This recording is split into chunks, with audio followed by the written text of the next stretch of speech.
سلطان ہی کی سے متعلق ہوتے ہیں، اور جاگیر کے اطاعت کرنے والے کو اس شخص پر کسی قسم کا جاگیری حق حاصل نہ ہوتا۔ سپاہی اس نظام جاگیری میں صرف اپنے سلطان کے تابع تھے۔ سلمان کے عہد میں بڑی جاگیروں کی تعداد تقریباً 3192 اور چھوٹی جاگیریں 50,160 تھی۔ سپاہی یعنی فوجی جاگیردار کا فرض صرف یہ نہ تھا کہ وہ جنگ کے موقع پر فوجی خدمت کے لیے خود حاضر ہو، بلکہ اگر اس کی جاگیر کی قیمت ایک متعین رقم سے زیادہ ہوتی تو اس زیادتی کی مناسبت سے ایک سے زیادہ مسلح سواروں کو بھی اپنے ساتھ حاضر کرنا پڑتا تھا۔ سلمان کے عہد میں فوجی جاگیرداروں کی مجموعی تعداد 1.5 لاکھ سوار تھے۔ یہ سوار حیدر بے اور سلجوق بے کی طلب پر متعین مقامات پر جمع ہو کر عثمانی فوج میں شامل ہو جایا کرتے تھے اور بغیر کسی تنخواہ کے جنگ میں شریک رہتے۔ مستقل تنخواہ دار فوج کا شمار 48,000 تھا۔ ان کے علاوہ 43 سواروں کے متحد دستے تھے جنہیں خان کریمیہ ایک نائب حاکم کی حیثیت سے ہر جنگ کے موقع پر بھیجتا تھا۔ نیز بے ضابطہ سواروں اور پیادوں کا انبوہ کثیر تھا جو بطور خود آ کر ترکی کی لشکر میں شامل ہو جایا کرتا تھا اور جسے مال غنیمت کے سوا اور کچھ نہ ملتا تھا۔ سلمان نے اپنی غیر مسلم رعایا کے لیے جو قوانین وضع کیے تھے اور ان کی رواداری روشن خیال اور تدبر کی ایک نمایاں مثال ہے۔ اس نے لگان اور دیگر خدمات کو جو رعایا پر جاگیردار کی طرف سے عائد ہوتی تصریح کے ساتھ قانون رعایا میں درج کرا دیا تھا تاکہ جاگیردار اپنے حق سے زیادہ مطالبہ نہ کر سکے۔ قانون رعایا کی روح سے مزارع ہوا زمین کی ملکیت کاشتکار کو حاصل ہوتی تھی اور اس کے معاوضہ میں اسے لگان اور بعض مسئول ادا کرنے پڑتے تھے۔ اپنے جاگیردار کے لیے چند متعین خدمات انجام دینی ہوتی تھی۔ سلطنت عثمانی کے غیر مسلم رعایا اور مسیح یورپ کی غلامی زرعی غلامیوں کی حالت کے فرق کا اندازہ اس عمر سے بھی بخوبی لگایا جا سکتا ہے کہ سرحدی عیسائی ممالک کے باشندے بھاگ کر سلطنت عثمانی میں پناہ لیا کرتے تھے اور اپنے ہم مذہب عیسائی آقاؤں کے جو ترکوں کی نرم حکومت کو ترجیح دیتے تھے۔ کریسی سلیمان کی ایک اہم اثر مصنف کا قول نقل کرتے ہیں کہ میں گروہ در گروہ ہنگری دہقانوں کو اپنے جھونپڑوں میں آگ لگا کر اپنے بیوی بچوں مویشی اور سامان کاشت کو لے کر ترکی علاقوں میں بھاگ کر جاتے ہوئے دیکھا ہے، جہاں وہ جانتے تھے کہ اشر کے علاوہ ان پر اور کسی قسم کا مسئول یا تکلیف دہ بار عائد نہ کیا جائے گا۔ قانون فوج داری، قانون پولیس اور دیگر عام قوانین بھی سلمان نے خاص توجہ کی اور ان سب میں مناسب ترمیم اور اصلاح کی۔ اس کے زیر نگرانی ملا ابراہیم حلبی نے جو مجموعہ قوانین تیار کیا تھا اس میں سلطنت عثمانیہ کے متعلق تمام ضروری قوانین درج ہیں۔ پہلے بہت سے جرائم کے لیے نہایت سخت سزائیں مقرر کی تھی، مثلا قتل کر دینا اور عذاب کا کاٹ ڈالنا۔ سلمان نے ان سزاؤں کی سختی میں تخفیف کی۔ اس نے مختلف اشیاء کی قیمتیں اور اجرت کی شرح بھی مقرر کر دی تھی۔ اتہام رکھنے والوں کے لیے ضروری قرار دیا گیا تھا کہ وہ اپنے شہر کی تلافی کریں۔ جھوٹی شہادت دینے والوں، جال بنانے والوں اور کھوٹے سکے چلانے والوں کی سزا یہ مقرر ہوئی کہ ان کا دایاں ہاتھ کاٹ دیا جائے۔ 11% سے زیادہ سود لینا خلاف قانون ٹھہرایا گیا تھا۔ مسلسل 3 وقتوں کی نماز یا ایک روز قضا کر لینے کے لیے جرمانہ کی سزا مقرر کی گئی تھی۔ بار برادری کے جانوروں کے ساتھ نرمی کا سلوک اختیار کرنے کی تاکید کی گئی تھی۔ اسی طرح سلمان کا عہد حکومت غیر ملکی تاجروں سے حسن سلوک کے لیے خاص طور پر ممتاز تھا۔ موجودہ جمہوریہ ترکی کے قیام تک سلطنت عثمانیہ میں وہ تجارتی معاہدے جاری تھے جو سلاطین نے غیر ملکی تاجروں کے ساتھ کر رکھے تھے اور جن کی روح سے حکومت عثمانیہ نے نہ صرف ان تاجروں کی جان اور مال اور مذہبی آزادی کے تحفظ کی ذمہ داری ہو جاتی تھی، بلکہ ان کے مقدمات کے لیے انہی کے ہم قوم افراد کو عدالتیں بھی قائم کر دیتی۔ ان تجارتی معاہدوں میں سب سے پہلا معاہدہ سلیمان ہی نے 1535 میں فرانس کے ساتھ کیا تھا۔ کریسی لکھتا ہے کہ غیر ملکی سامان تجارت پر ایک حد درجہ ہلکا مسئول درآمد برآمد کیا گیا تھا، لگایا گیا تھا۔ مسئول تابعین میں گراں بار اور تکلیف دہ رواج عثمانیوں میں بالکل مفقود رہا ہے۔ علم کی اشاعت اور علم کی قدردانی سلاطین آل عثمان کا ایک مخصوص امتیاز تھا۔ سلمان اس وصف میں بھی بہت نمایاں تھا۔ اس نے بہت سے مدرسے اور دارالعلوم بنوائے اور علماء کی تعلیمی تنظیم اور ان کے منصب میں بہت سی اصلاحیں کی، اور وہ علماء کی قدر اور منزلت میں اپنے تمام پیش رووں سے آگے بڑھ گئے، اور ان کے لیے سلطنت کے قانون میں بعض ایسی مخصوص رعایتیں کر دی کہ جو کسی اور جماعت کے لیے نہیں کی گئی۔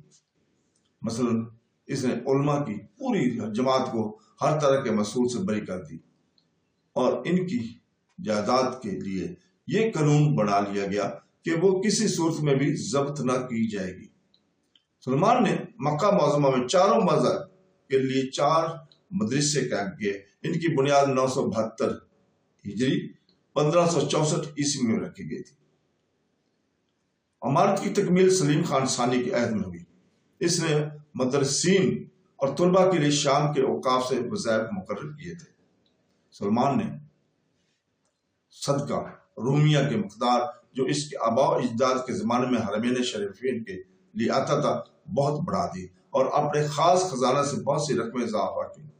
غلہ کا صدقہ سلیم اول کے وقت سے جاری ہوا تھا۔ سلمان نے علاوہ مخصوص اوقاف پہ انبار خاص سے بھی غلہ بھیجنا شروع کیا۔ اس نے مصر کے چند گاؤں بیت المال سے خرید کر ان کے غلہ کو اہل حرمین کے لیے وقف کر دیا تھا۔ شروع میں مدینہ منورہ کے لیے 1,500 اردب غلہ بھیجا جاتا تھا، مگر کچھ دنوں کے بعد سلمان نے 2,000 اردب مدینہ منورہ کے لیے اور 3,000 مکہ معظمہ کے لیے مقرر کر دیا۔ اس کے علاوہ مصر میں اہل ذمہ سے جو رقم لی جاتی تھی، سلمان نے اسے خزانہ اور آمرہ سے نکال کر حرمین شریفین اور مصر کے علماء اور مشائخ کو دینا شروع کر دی۔ خزانہ شاہی اور سلطنت کی جیب خاص سے جو رقمیں ان صدقات کے لیے نکالی جاتی تھی وہ علیحدہ تھی۔ سلمان کی تعمیرات کا بھی خاص ذوق تھا۔ اس نے قسطنطنیہ، بغداد، پونیا، دمشق اور دوسرے شہروں میں نہایت خوبصورت طور پر عالی شان عمارتیں بنوائی تھیں، متحد مسجدیں خود تعمیر کرائیں اور بہتری مسجدوں کو اثر نو درست کرایا تھا۔ ان کے علاوہ قسطنطنیہ میں ایک بہت بڑی نہر بنوائی اور مکہ معظمہ کی پرانی نہروں کی مرمت کرائے۔ سلطنت کے تمام بڑے بڑے شہروں میں اسپتال اور پل تعمیر کرائے گئے تھے۔ سلمان علم و فضل کا نہایت قدردان تھا اور خود بھی علمی اور شاعرانہ مذاق رکھتا تھا۔ اس کی تصانیف ترکی لٹریچر میں بلند پایہ خیال کی جاتی ہے۔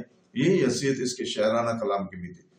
دوران جنگ میں وہ روزمرہ کے واقعات قلم بند کرتا تھا، اور اس کے لیے روز نامچے اپنے اندر نہایت قیمتی تاریخی مواد رکھتے ہیں۔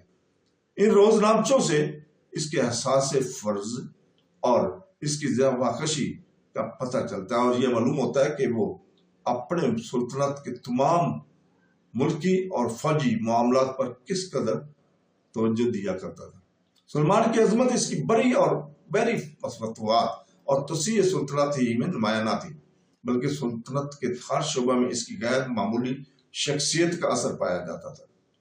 اس کی عدالت میں ہر طبقہ اور ہر جماعت کے لوگ برابر تھے اور سب کے ساتھ یکساں انصاف کیا جاتا تھا۔ صوبوں کے گورنر یا دوسرے اعلیٰ حکام جو بے انصافی یا ظلم کا ارتکاب کرتے فوراً برطرف کر دیے جاتے تھے، اور اکثر انہیں اپنے جرائم کی پاداش میں قتل بھی کر دیا جاتا تھا۔